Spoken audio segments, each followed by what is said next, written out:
Alors bonjour à tous, alors aujourd'hui on revient pour le test d'un produit de la gamme domotique de chez Xiaomi et donc c'est une prise connectée assez spéciale puisqu'en fait elle embarque plusieurs fonctionnalités. Déjà bon, forcément c'est une prise connectée, elle se connecte en Wi-Fi, elle a des prises USB et en plus de ça elle fait passerelle Bluetooth. Donc vraiment intéressant à ce niveau là puisqu'on va pouvoir avoir 3 produits en un et donc on va découvrir ça ensemble et on commence tout de suite par le déballage. Allez c'est parti, on va faire un tour de la boîte. Donc ici on a le visuel de la prise, ici on peut voir les 2 ports USB juste au-dessus. Derrière, donc quelques détails techniques. Donc la référence ZNCZ06CM, le poids de 108 grammes. Ici, c'est noté que donc on aura les ports USB qui vont sortir du 5 volts et jusqu'à 2 ampères accumulés, c'est-à-dire avec les 2 ports USB. On est compatible jusqu'à 250 volts et maximum 2500 watts. Donc ça va, on est assez large quand même. Ici, donc, on a une communication bien en Wi-Fi 2,4 GHz et là, à mon avis, c'est le Bluetooth 4.2. Voilà. Et puis, c'est tout. Ici, on a une autre référence. Donc là, vous voyez, c'est marqué CN. Donc, c'est-à-dire que ça ne fonctionnera que sur les serveurs Chine, même si des fois on peut avoir des produits domotiques qui fonctionnent, on va dire, sur les serveurs Europe. Là, on va dire, restez sur la Chine. Allez pas me demander en commentaire comment faire fonctionner ça en France. Déjà, je pense de toute façon ça sera jamais disponible. Donc ça sert à rien. Si vous avez déjà de la domotique sur le serveur France, laissez tomber. Pour ceux qui sont déjà équipés pour les serveurs Chine, là, oui, il n'y a pas de souci. Allez, on va ouvrir ça. Alors, ça s'ouvre ici. Ah oui, quand même. Alors, pourquoi je dis ça? Puisque, en fait, je vais vous faire comparer avec la prise Zigbee. Et là, clairement, on peut voir, il y a une différence de taille. Voilà. Donc, à mon avis, c'est parce que on est sur du Wi-Fi, puis du Bluetooth. C'est donc pour ça, puis surtout aussi qu'on a les ports USB qui sont juste là. Mais clairement, voilà, ça va pas être discret, on va dire, dans une installation. Ça va un peu ressortir que là, vous voyez, elle était quand même un peu plus petite. On va dire, ça se voyait moins. Donc, alors, on va enlever la petite protection. Hop, voilà. Ok. Donc ici, on peut voir la connectique. Donc, en fait, on branche une prise comme ça. Voilà, directement ici. Donc, ce qu'il faut savoir, c'est que vous allez pouvoir brancher que des prises avec 2 fiches, sachant que vous ne pourrez pas tout simplement avoir la terre. Donc ça c'est recommandé pour des lampes, je sais pas, des produits électroniques qui ont besoin justement que de phases. Si vous avez besoin d'une protection à la terre, ne branchez pas ça bien sûr sur cette prise. Clairement, par exemple, je parle de radiateurs électriques, d'une cafetière ou autre. Là, faites attention, branchez pas ça là-dessus parce que vous n'aurez pas de retour à la terre à ce niveau-là. Vous pourrez brancher là, ici par exemple avec un adaptateur. Celui-là, il est fourni avec votre prise. Hop. Alors, vous voyez, hop, faut y aller. Donc ça, c'est celui qui est fourni par Banggood. Moi, perso, vu que de toute façon, on ne peut pas brancher la terre, j'utilise ceux-là, qui sont, vous voyez, un peu plus discrets. Donc après, au niveau du branchement, vous n'êtes pas gêné, au niveau de cette fiche qui correspond à la terre, parce que vous voyez quand même, différence de taille. Clairement, on est du simple au double. Donc je vous mettrai le lien, cette fiche-là, on la trouve sur AliExpress pour quelques centimes, genre 60 centimes à peu près. Donc voilà, c'est un plus intéressant et puis vous voyez, on a l'impression que c'est bien intégré au niveau de la prise. Alors, maintenant, on va regarder ici, donc on voit bien nos 2 ports USB, et donc là, c'est bien marqué max 2500 watts pour la prise. On est d'accord, voilà. Ici, le petit bouton pour éteindre ou allumer et qui va nous servir aussi pour l'appairage. Ici, on aura un voyant qui va s'allumer pour nous dire si la prise est alimentée. Voilà. Et donc, on retrouve après tous les détails qu'on a eu sur la boîte à l'arrière. Pour ceux qui veulent voir au niveau des dimensions, donc ici, sur la face avant, on est sur du 5,5. Et en épaisseur, on est sur du 3,5. Et en hauteur, on est sur du 6,3, on va dire. Voilà. Pour ceux qui veulent voir un peu au niveau des dimensions, si ça peut s'intégrer à votre installation. Voilà. Bon, écoutez, on a fait le tour de la bête, on va aller appairer ça directement avec Mi-Home. Donc nous voilà dans la partie test, donc ce qu'on va faire, on va piloter cette lampe avec la prise et on va tester les ports USB avec ce téléphone qu'on va essayer de recharger. Alors là, on est sur l'application Mi-Home, donc vous trouverez aussi bien sur le Play Store que sur iOS, et donc on va aller sur plus en haut à droite. Alors pareil, hein, je reprécise, serveur Chine, on est d'accord.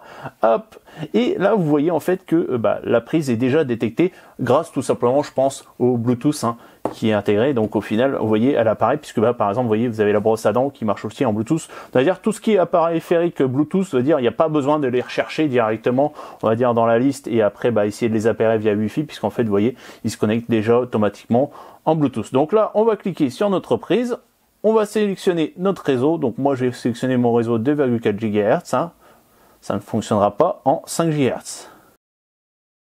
Donc voilà, l'appairage est fini. Alors ça va, pour une fois, on va dire, je suis pas embêté. Si vous avez des soucis des fois au niveau de l'appairage, il suffit des fois de redémarrer votre box. Hein. Moi, ça m'arrive souvent, je suis chez SFR et on va dire, si j'ai un souci, on va dire, d'appairage avec un périphérique, la plupart du temps, je redémarre ma box et ça règle le souci. C'est vrai que c'est compliqué, surtout sur un serveur en Chine. Des fois, on va dire, ça va marcher du premier coup, puis des fois, il va falloir s'y reprendre à plusieurs fois.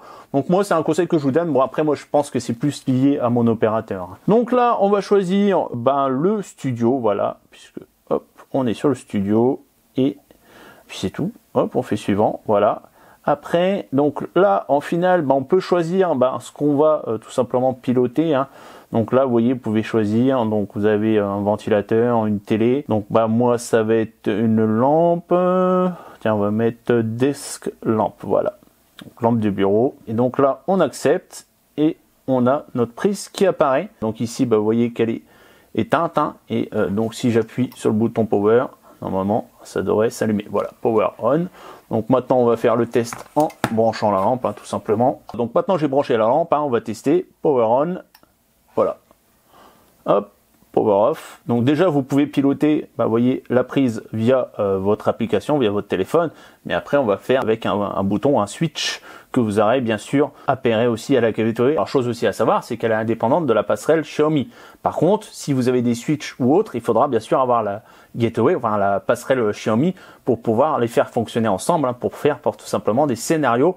Là, bien sûr, il faudra disposer d'une gateway, mais logiquement, si vous prenez juste la prise et vous voulez piloter via l'application, vous pouvez le faire sans problème, puisqu'en fait, ça se communique en Wi-Fi. Et en dessous, donc, vous allez pouvoir régler des heures d'allumage et d'extinction. Hein. Donc, par exemple, si vous pilotez, je sais pas, une lampe d'aquarium ou autre, voilà, vous allez pouvoir régler tout ça. Et en dessous, vous avez un minuteur. Hein.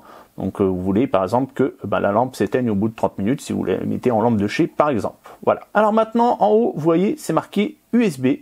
Et donc là, on va tout simplement piloter les ports USB qui sont juste au-dessus. Hein. Donc vous voyez, c'est indépendant. Vous avez possibilité donc soit de la prise, soit les ports USB. Et donc là, même principe. Alors là, je vais brancher mon téléphone. Donc là, vous voyez, il est en charge. Et donc si on éteint, voilà, il s'est éteint, vous voyez, et on va rallumer. Vous voyez, ça revient en charge. Donc ça, à ce niveau-là, un truc assez sympa, c'est par exemple, si vous avez un téléphone ou même une lampe USB, hein, par exemple, on va essayer de tenir, hop, avec ma petite lampe qui est juste là en USB. Ça, c'est pareil, c'est du Xiaomi. Hein. Hop, on va la mettre là, voilà. Donc là, hop, vous voyez, elle s'allume.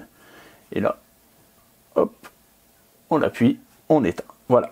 Donc vraiment intéressant à ce niveau-là. On va pouvoir piloter aussi bien donc la prise que les ports USB et on va mesurer un peu, voir ce qu'elle peut sortir au niveau max ampérage. Logiquement, c'est du 2 ampères. On va voir. Alors là, normalement, je suis en 1 ampère au début. Alors, on va allumer. Voilà. Donc là, je vais vous mettre, hop, sans faire tout tomber. Vous voyez ici, on est sur du 0,92 ampères et on va la passer en 2 ampères. Et donc là, on est à 1,75 ampères. Voilà. Donc c'est le maximum que vous aurez sur les deux prises USB. Hein. Voilà. Vous ne pourrez pas tirer plus au final. Hein. Vous ne pourrez pas tirer plus de 2 ampères. Hein. Là, on est à 1,7 maximum. Voilà. Donc maintenant, on va aller faire un petit tour dans les réglages. Donc là, on va aller en haut à droite. Donc là, vous pouvez choisir tout simplement d'éteindre ou d'allumer. Vous voyez la LED qui est juste là. Hop. Voilà. Donc là, elle s'éteint. Donc en fait, c'est pour voir si c'est activé ou pas au niveau de la prise. Voilà. Tout simplement. Bon, après, la plupart du temps, je le désactive. Alors si aussi, chose à savoir, vous pouvez piloter la lampe en appuyant ici hein, sur le petit switch qui est juste là. Donc ici le nom de l'appareil, gérer l'emplacement, ok, donc bah ça c'était le bureau, partager l'appareil, automatisation on va voir ça après, information sur le produit, ok, et donc là je suis en train de voir, j'ai pas les infos sur la passerelle Bluetooth, alors je pense que ça va être, attendez, peut-être dans paramètres supplémentaires, ouais, si c'est là, voilà, j'ai trouvé, donc on a passerelle BLE, hein. Donc on clique dessus, et là, logiquement, voilà, il me les a trouvés. Donc tous mes appareils qui sont en Bluetooth chez moi, donc vous voyez, j'ai les capteurs de température, j'ai l'heure aussi dans ma salle de bain, j'ai un capteur de température dans une chambre, et j'ai aussi un contrôleur de plantes, voilà. Donc ça, c'est vraiment intéressant, c'est que bah, ceux qui ont les anciennes Gateway, la dernière, bon, maintenant, il y a le Bluetooth intégré, mais sur les anciennes Gateway, bah, vous l'avez pas, et ben voilà, vous pouvez tout simplement, juste avec cette prise, pouvoir récupérer toutes les infos et faire aussi des scénarios, qu'un ventilateur s'active ou autre, et qui fait un peu trop chaud, bah là, vous pourrez le faire directement, puisqu'au final, c'est elle qui va faire la passerelle entre tout simplement les informations du capteur de température et, par exemple, là, si vous avez branché, tiens, ça pourrait être intéressant, si vous avez branché, par exemple, un ventilateur sur cette prise, bah, vous allez pouvoir tout simplement faire communiquer les deux ensemble. Donc en parlant de scénario, c'est ce qu'on va faire tout de suite. Donc là au niveau des scénarios, rien de compliqué, hein, puisque en fait donc je vais utiliser ce switch Aqara, hein, et dès que je vais faire un appui dessus, ça va piloter mon ampoule. Alors, donc là on va aller dans plus, on va sélectionner notre switch qui est juste là, un seul appui, et donc là vous voyez il est ici, Desk Lamp, et on va faire Turn On Off Power. Donc là c'est intéressant, vous voyez au niveau des scénarios, je viens de voir, c'est quand donc vous pouvez piloter indépendamment aussi bien donc le switch, enfin du moins comment dire, la prise hein, directement, ou les ports USB. Hein. Donc moi je vais mettre Turn On Off Power, voilà, et on valide, on fait OK, et le scénario s'enregistre. Ok, on est bon. Alors on attend un peu parce que bon, c'est toujours un peu compliqué avec les serveurs Chine. Et là, bon, vous voyez, pas de souci, ça fonctionne. Alors ça, je vous rappelle, hein, là mon interrupteur est connecté à ma passerelle. Hein, donc il faut avoir une passerelle pour pouvoir faire communiquer les deux ensemble. Hein. Vous n'avez pas de gateway, hein, vous ne pourrez pas piloter les deux ensemble. Hein. Il faut avoir la gateway Xiaomi pour que ça fonctionne, pour que ça communique du moins. Sinon, il faudra utiliser l'application et seulement l'application. Alors petit détail que je ne vous ai pas précisé aussi, c'est qu'on va peut-être pouvoir quand même utiliser Google pour piloter cette prise, puisque, alors j'ai entendu dire que si la prise était en Wi-Fi, on pouvait la voir apparaître sous Google Home, donc on va aller voir ça tout de suite. Bon bah au final déception, hein, puisque j'ai essayé de déconnecter, reconnecter mon compte Mi Home hein, pour voir s'il reconnaissait la prise. Hein. Donc il reconnaît par exemple tout ce qui est Yeelight, hein, voilà, au niveau des éclairages, ça il n'y a pas de souci, ça passe. Au niveau des ampoules, au niveau des lampes de bureau, mais bah là au niveau de la prise, bah, j'ai rien qui est reconnu. Donc après si vous avez des infos par rapport à ça, hein, laissez-moi des commentaires en dessous de la vidéo, mais là au final vous voyez, moi j'ai rien qui apparaît au niveau de Google Home. Bon bah écoutez, je pense qu'on a fini avec le test, on va passer à la conclusion. Donc voilà, c'est le temps de la conclusion, on va commencer par ses défauts. Bah, le seul que j'aurais à dire, c'est le fait qu'on est sur du Wi-Fi à la place du Zigbee, sachant que le Zigbee, bah, si vous avez une coupure internet, ça fonctionne, que là bah, le Wi-Fi, plus rien ne fonctionne. Donc c'est va dire c'est le seul défaut.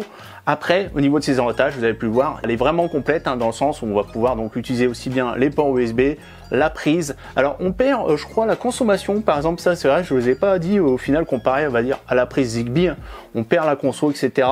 Mais au final, on a quand même un produit assez complet puisqu'on va pouvoir brancher aussi bien un téléphone, une caméra, une lampe en USB et pouvoir piloter autre chose avec, hein, aussi bien voilà un ventilateur, pareil une lampe ou autre, et aussi avoir le retour de tout ce qui est périphérique Bluetooth, hein, donc aussi bien les thermomètres et vous voyez aussi les capteurs de plantes. Hein. Donc si le produit vous intéresse, bien sûr vous aurez tous les liens dans la description et si vous avez aimé, likez, partagez et surtout abonnez-vous.